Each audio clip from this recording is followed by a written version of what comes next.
તો સુરેન્દ્રનગર શહેરમાંથી એક વધુ જુગારધામનો પર્દાફાશ થયો છે। શહેરના માનવ મંદિર રોડ ચામુંડાપરા શેરી નંબર 3 ખાતે આવેલા એક રહેણાંક મકાનમાં બી ડિવિઝન પોલીસ ટીમે દરોડો પાડી 4 જુગારીઓને રંગે હાથ પકડી પાડ્યા છે।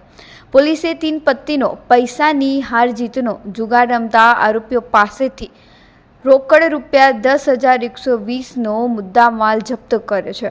આ કાર્યવાહી સુરેન્દ્રનગર જિલ્લાના પોલીસ અધિક્ષક પ્રેમસુખ ડેલુના માર્ગદર્શન હેઠળ અને ઇન્ચાર્જ નાયબ પોલીસ અધિક્ષક વીએમ રબારી તથા પોલીસ ઇન્સ્પેક્ટર એમએચ પઠાણના નિર્દેશ અનુસાર હાથ ધરવામાં આવી હતી।